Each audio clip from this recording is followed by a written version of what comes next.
Hello and welcome to the Bee Formless Flow-Driven CEO podcast, where we are reshaping life, leadership, and business from the inside out. And today I'm welcoming all the way from Mumbai, Sumesh Nair. Welcome to the show, Sumesh. My gosh, I'm tongue twisted this afternoon. Thank you so much, Bee. Thank you. So nice to be here. Yeah, so nice. And thank you for your patience with me. Another one who I've had to reschedule a few times there, but here we are, third time lucky or third time charmed. And I think we're going to have a really great chat. So, you have just opened up my world when it comes to education in terms of, I'll start with your first business that you co-found. Well, you're the co-founder and CEO of, and that is Board Infinity, which is essentially an ed tech platform bringing the employability gap for students and early career professionals through mentor-led job-linked learning pathways. And you then have since built another brand or product, and it's a tech product, and it's called InfyLearn, INFYLEARN Learn. I'll let you explain them more in more detail. And then the third one that you've recently acquired or you've acquired is Lead Up Universe. And to explain it in a bit, I guess just from an overarching point of view, is that essentially you create from the moment you finish or from the moment you move into higher education, it's almost like the life cycle of the person. So from higher education through to career, and you focus on tech and management careers. So if we think about it like a learner, a mid learner, and then essentially someone at a, seasoned executive level, you have a brand, a product, or an education piece that can cover somebody from end to end. Have I got that right? Yeah, I think you have beautifully put it up. Yeah. And so as part of the programs that you offer through Lead Up Universe, you said to me some of them are custom and then there's the open programs. You're based in Mumbai, but you are a global business, so working across many different countries, including the US, and I think you said the UK. Tell us about your journey because, yeah, how did you first come into this, and did you see a gap in the market, like in terms of when you think about it from end to end, like what did you see that got you to come to this idea of building the portfolio that you've built? First of all, thank you, B, for beautifully summarizing our business. It's as good as how I would do it. But to give you a little bit of context into how we started and where we were before we started this, a couple of years back, I think my background was that I was in management consulting for a couple of years before my master's, as well as after my master's as well. And as a person, I like to focus on problem statements which kind of attract me and I like to solve them. And I think employability, focusing on how to build a career, these kind of problems it kind of attracted me because even before I was doing this as a, let's say, a venture, I used to do this informally quite a lot, right? With my juniors who would be in the institutions where I've studied or could be co-workers.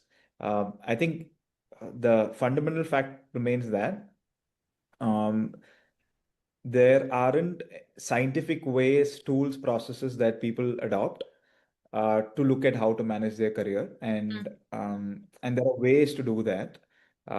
It's not tips and tricks; it's about processes to follow to get there.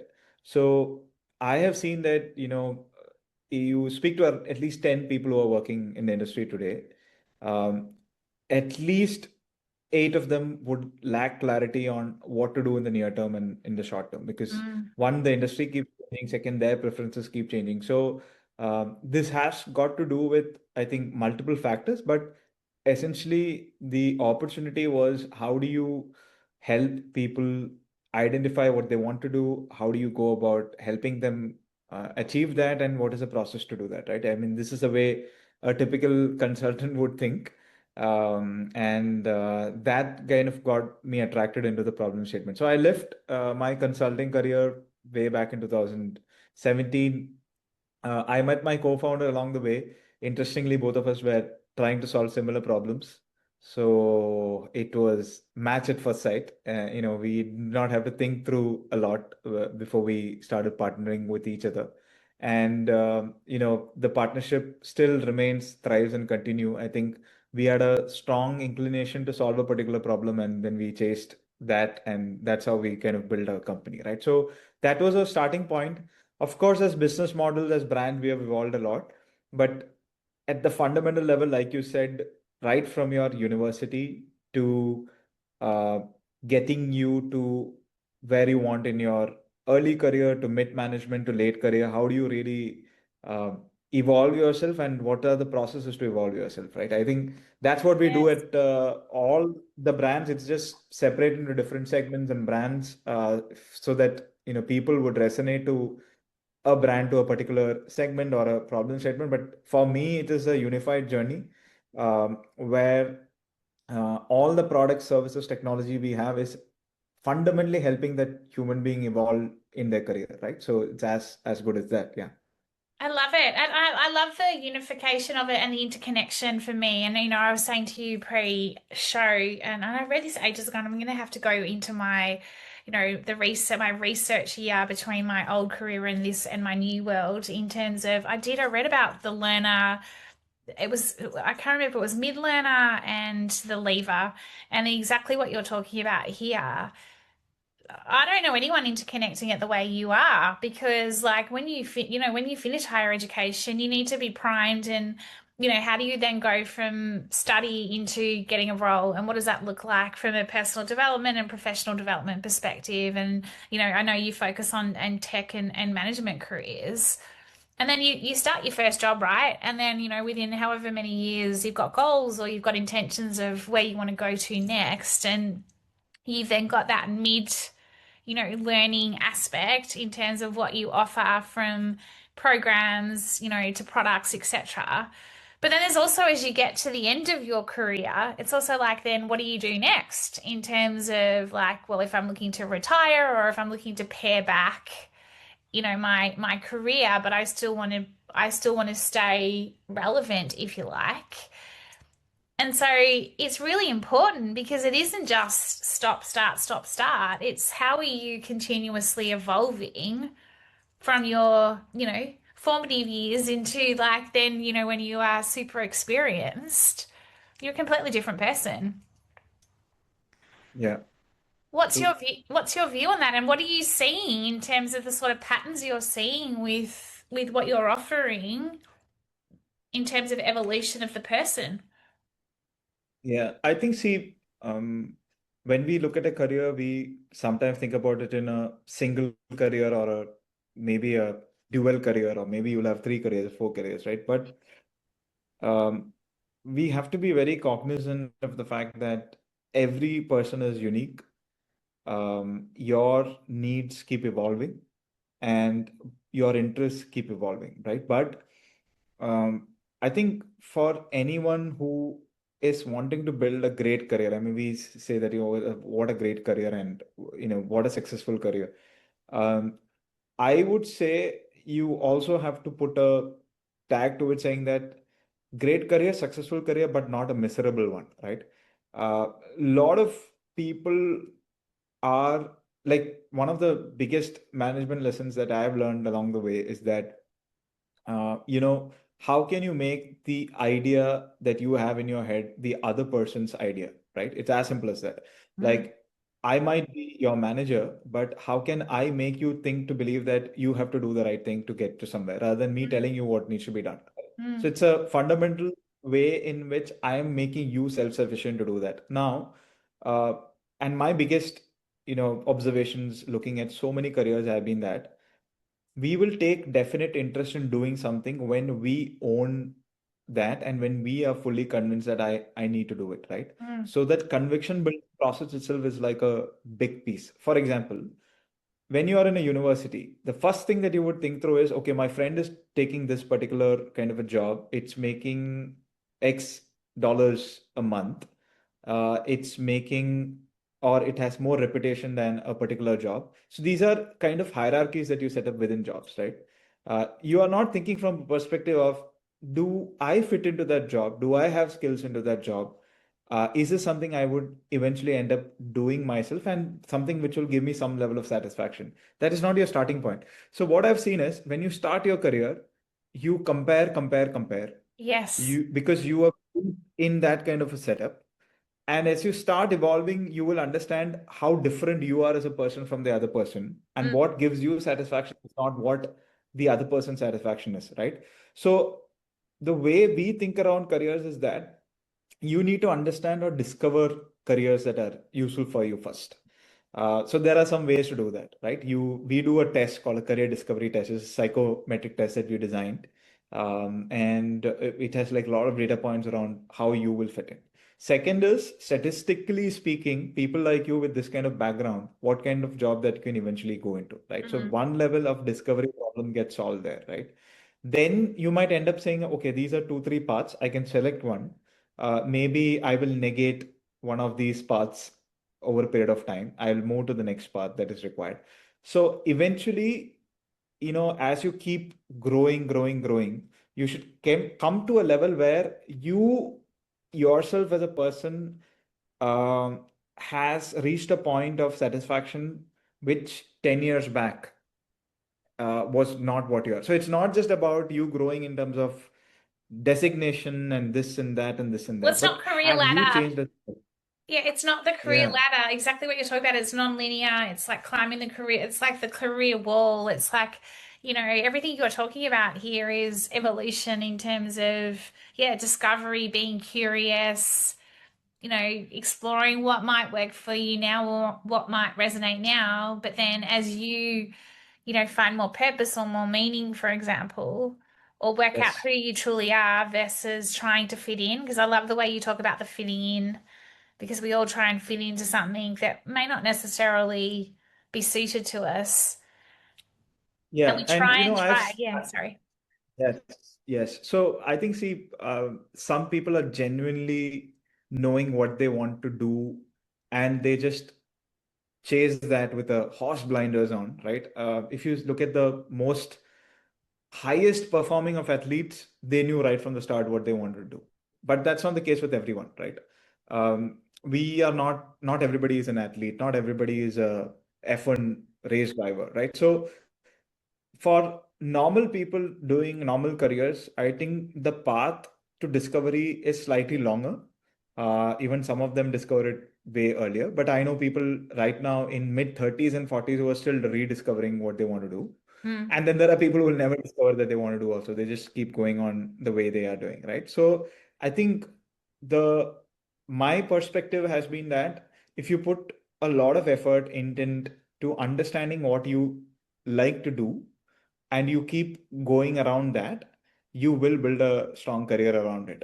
And at your highest of core competency levels in any job, you would have gone to a level which you would say that compared to others or yourself, you'll be way better off, right? So I think that's how I've looked at careers, that somebody who can dedicate to understand their competencies in the first place, they are bound to become great, successful in their career, and they will not be miserable also by the time they reach where they want to reach. So yeah. Yeah, I love that you call out this miserable piece as well in terms of like, there's it's not just, you go to work, you do your job, and then that's it. You've got to find that fulfillment. And I think fulfillment from a personal perspective, but also from a team and group perspective.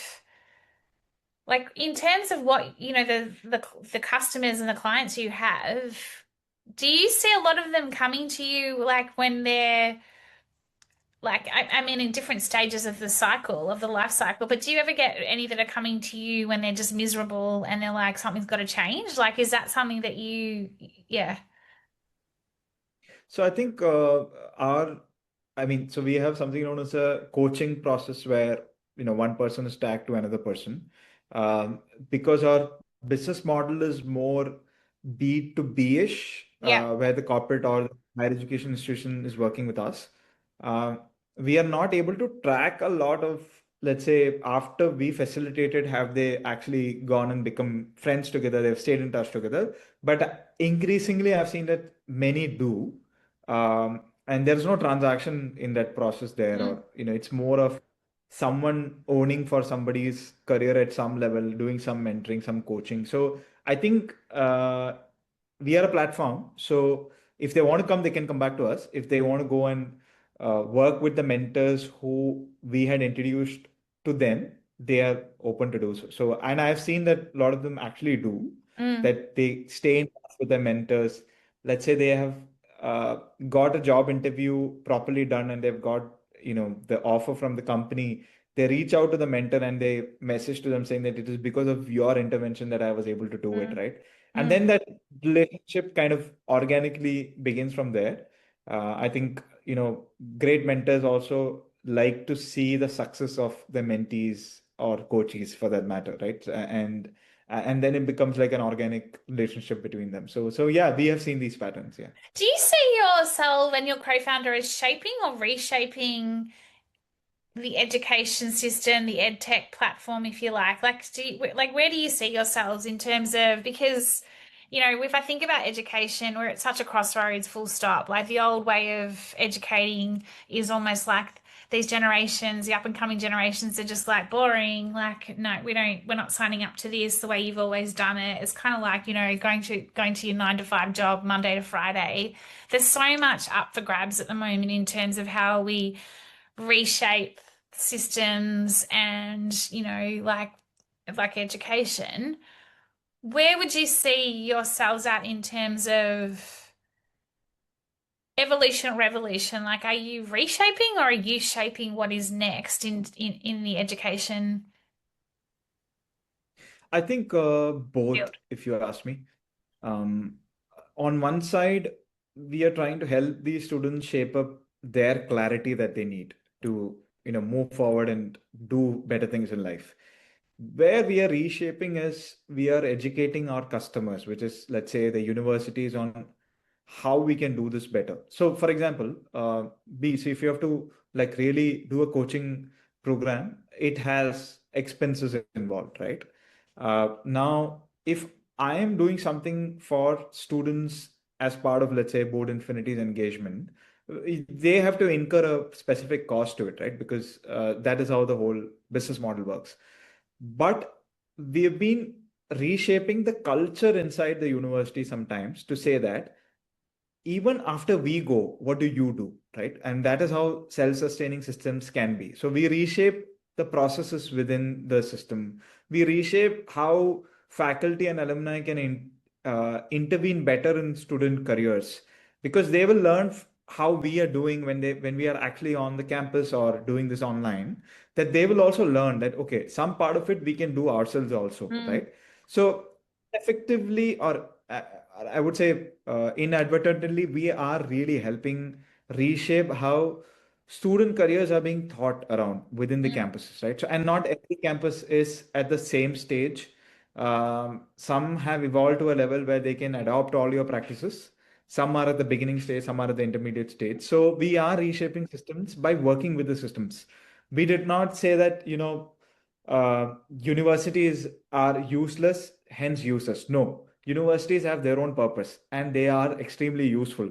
But how do you work within the system and change students is what we need to. Because even today, a student finds psychological safety in going to a university. Even a parent has psychological safety in sending their students to the university. Very few who would think to that, okay, let my children be fully self-taught, right? There are a lot of things that happen in university which you can't replicate in an online learning environment. no. just sitting just sitting with your peers have so much of peer learning pressure that you get that I need to perform, right? When you are alone, that's not how it works, right? So I think universities are going to be there. They're going to be there for the next 1,000 years, just like they were there for the last 1,000 years. But can they adopt and adapt to do different things? That's where we come in and help them, specifically to, let's say, careers and that aspect. Yeah. Yeah, I love that. And I guess it's the same with when you're from a B2B perspective, right, as well, in terms of the products you're offering and etc. Like not just from a university perspective, but also from like customers, or have I got that completely wrong? Like this is we're not just talking about universities here. Like if you think about corporate, etc. Yeah. So corporates, what we do is we build out leadership journeys for them, for the Mm. participants within the corporates. Um, in universities, it's more of working with the, let's say, the pre-final and final year students, or Yeah. could be right from the first year of their studies. Now, business model wise, it's more B2B. We don't take customers directly. We take customers through these channels. And the actual customer here is the university.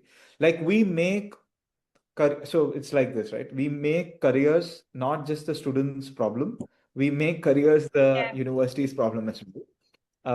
So Similarly important. for corporates, yeah, so similarly for corporates, we say that it is not just their problem, it is your problem as well. So you need to co-own how these needs to be done, right? Because if the person is spending 5 years with you, you might as well be responsible to make sure that they are moving forward in their career, apart from the work that they are doing for you or within the system as well.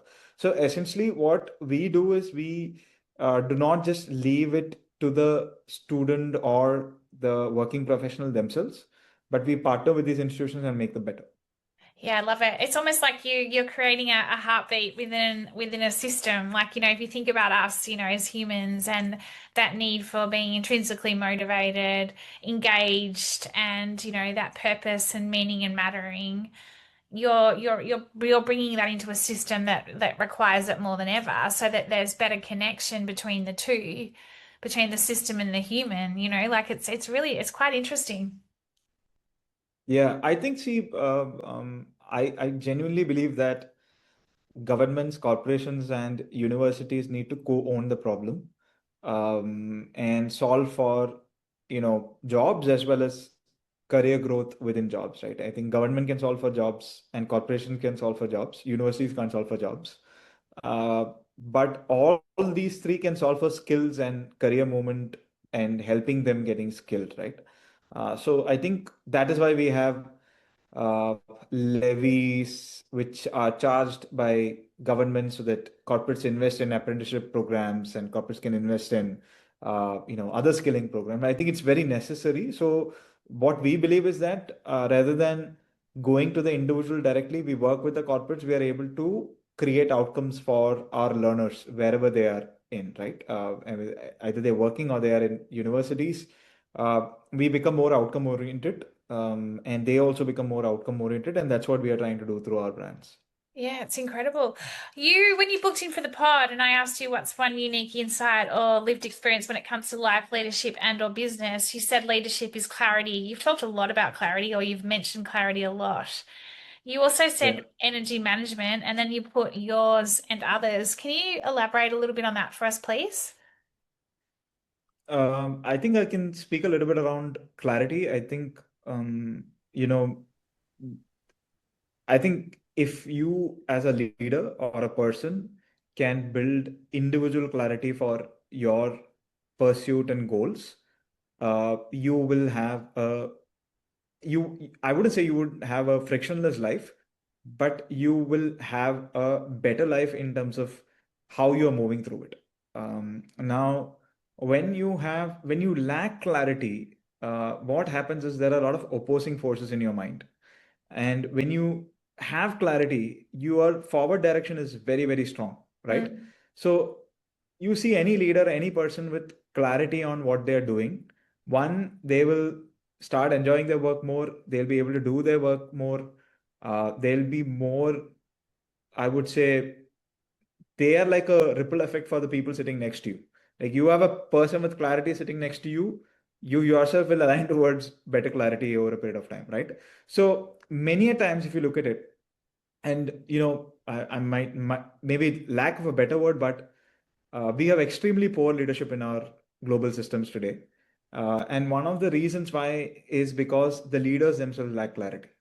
Um, when I say they lack clarity, it is not about short term or long term incentives. Even if you're playing short term, be very clear with your Mm. employees and people that this is going to be short term. This is not a long term thing, right? So, but when you lack clarity yourself, you will translate that to lack of clarity for your team members who are reporting into Yeah. you, right? Or for your customers, right? So I think the biggest advantage anyone can build in their life, whether it is a leader or for that matter an individual, is to have like extreme amounts of clarity on what you are doing on a daily basis and what are you trying to create out of that, right? It could be a for profit pursuit, it could be a social pursuit, it could be anything. But if you have that clarity, one, you yourself will go through a great journey. Second is people will rally up to you to work with you, right? You will see that the best of the people, right? I mean, maybe I can put it in this way. Even if you look at yogics, karmics, spiritual leaders, many of them bring a clarity which a lot of people want to have, and hence they have a large following, right? It's the same with leaders. When a leader has full blown clarity into what they do and what they are working on, they will attract people who will want to work with them, right? They will speak things which will again attract people who would want to work Yeah. with them. So if you look at it, everybody in the planet Earth is trying to get better clarity on what they want to do, right? And if you look at it across, you'll find that, right? So Yeah, it's so as simple as that. yeah, I like it. But bringing it right back to practicality, right? You're a founder, you're a co-founder, you've got three really big brands. You're managing a portfolio here. Like, I was talking to you pre-show about this. It's all good and well to have the clarity, and you talked about the leaders of the world and they're lacking clarity, and I loved your take on lack of clarity as opposing force in mind. And I think that's where you become very short term, very reactive, very, like scattered, if you like, in your thinking. It's not easy to just find clarity. It comes back to energy management as well, in terms of the ability to down regulate your nervous system or up regulate your nervous system, as well. What do you do as a co-founder then? And then how do you ensure that your team, your business has that clarity check, if you like, when it's lacking clarity at times, because we can't always be clear. It's just not possible. Or maybe it is, like you talked about yogis and things like that. But I do think sometimes we get junk in our minds, rubbish, and it just completely muddies the waters. Yeah. I think, see, I've gone through my own process of building clarity and I still, uh, practice those things.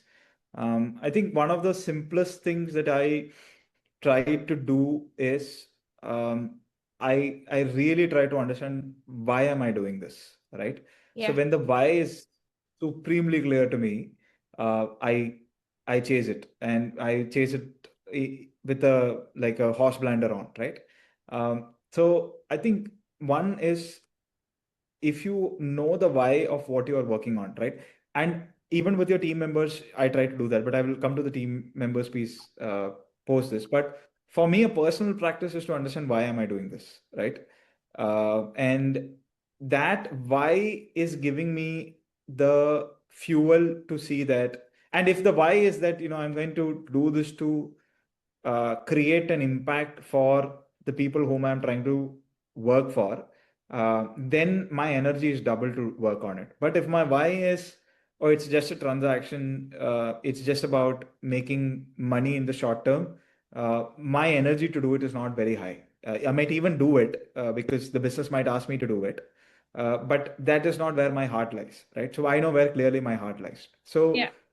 one of the ways you can build this, like you said, that your nervous system can blow up and all those things is the you have to think through what are your values and whatever you're trying to do, is there a why? This nervous system trying to blow up is a function of you doing things which are not aligning with you, according to me. If you do things which are aligning with you, with your core values, etc., none of these things will happen. So, see, not everybody has the liberty to um, work in environments where everything and everyone can be clear. Conditions could be bad for them. Yeah. For me, I have created this space, right? Because I'm running my own company and I have tried to attract people who believe in this, and I have gone through a careful process of understanding who to work with. Now, as we scale the business, we see that, okay, not all customers are alike, right?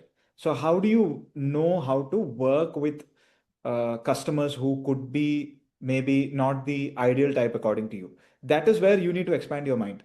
What happens sometimes is that you are so focused on your identification as a person that the moment you see someone who is slightly opposite, you try to break away. You don't want to make that person a friend, right? You never do it, right? Because oh, this person is not of my value. But that is not how you grow. No. Because if you have to grow, you have to have the ability to manage your energy to deal with that kind of a person or that kind of a company or that kind of a customer, right? That is how you grow. But at the same time, you have your core as well. So if you really ask me, the way you can become more and more clear in your life is one, you knowing your why, and then you know that there will be polar opposite kind of events that will happen in your life, but you know that it just comes in and goes out, or that person will come in and go out, but that doesn't change you as a person, right? So it's like a ocean wave, you will have a high, you will have a Yeah, down, but the ocean is still oscillating. the ocean. Absolutely. Yeah. But that's Absolutely. just a way you can do that. Yeah. Yeah, I like it. I like your thinking. What about your energy? Like, how do you maintain your energy levels then? Like, in terms of as a co-founder, like they do go hand in hand, and you've called it out in your response to me. Like, there's clarity, energy. You know, when you've got less Yeah. energy, you're not as clear. What do you do to Yeah. ensure your energy stays up? Yeah, so I think I would rather put it as energy slash frequency in which you operate. Yes. And and then we have like so many layers of frequency with which we operate in our mind. And the easiest frequency to get into in your life is fear, which is a very low frequency. Mm. And then the next set of frequencies go up all the way to joy, love, ecstasy, right? And if you look at it, we do um, one way that people try to do it is through psychedelics. The other way that people try to do it is through practice, through meditation and other things. So I do the second one quite a bit. I don't do the other first one. The I think after a point of regular practice, you get to a point where uh, your innate frequency becomes like joy, right? Let me put it this way, right? I mean, we couldn't meet for like 3 times, and there was a lot of reschedule. So you were expecting me to be like pissed off at you, but I am not. Nobody can piss me off, right? So I am like that.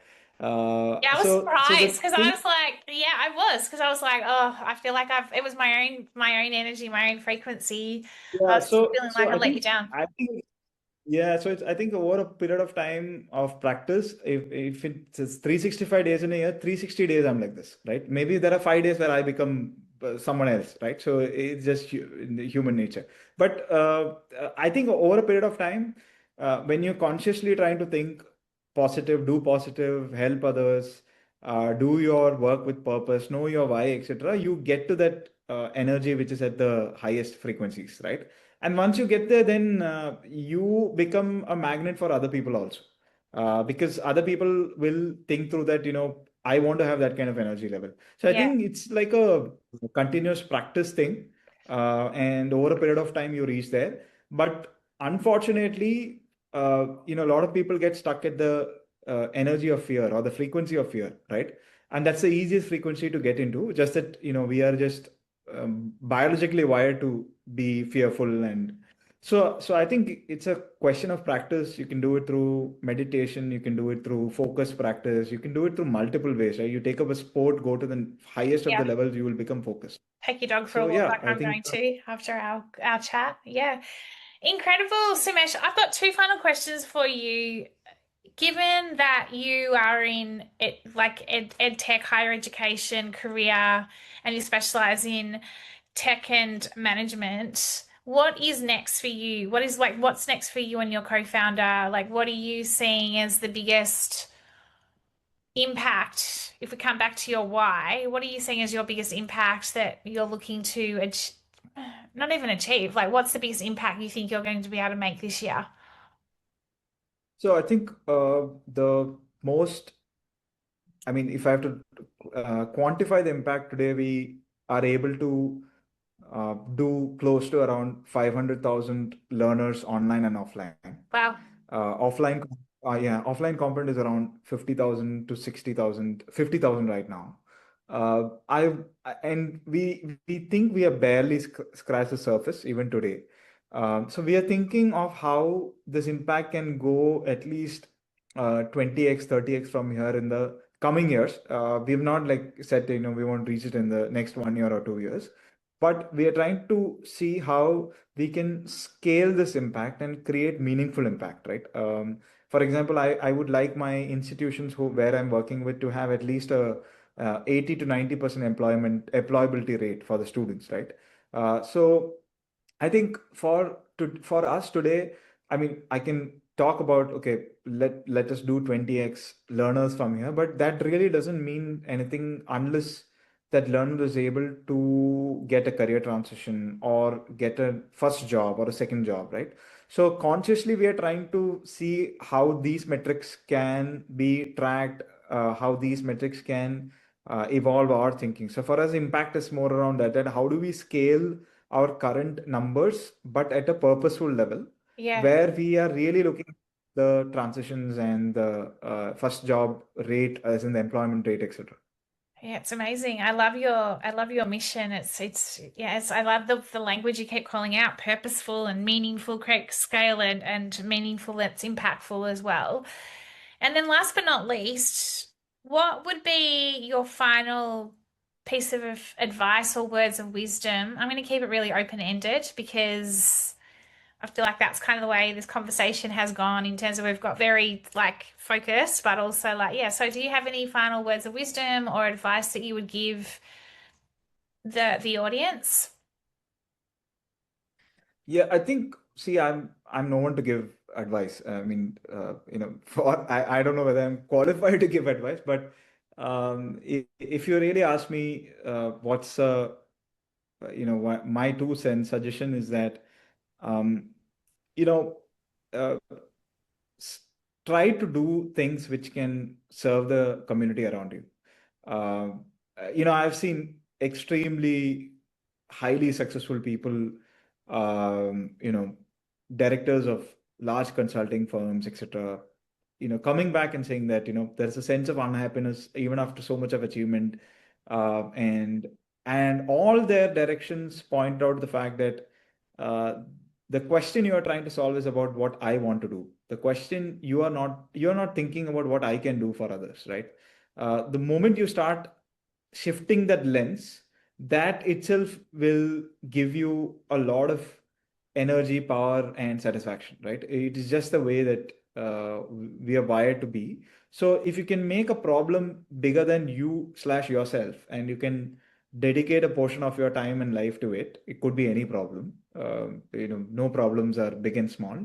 You will find really a great way of building out your career life and be like really you will have a solid journey in your life, according to me. I've gone through it for the last 10 years. There could be ups and downs, but I will never come back a day and say that, oh, today is a boring day at work. I've never had a boring day for the No. last 9 years. Yeah, I mean, I can say that with all the confidence to every youngster coming out of an institution or somebody who's working today. Never had a boring day. And that's because I think my pursuit was not just about how I can grow. My pursuit was about how others can grow, and in that process, I grew. Right. So Yeah, it's the it's just impact. a way of thinking and change. Yeah, I love it. Sumesh, how do we find out more about you? How do we find out more about your companies?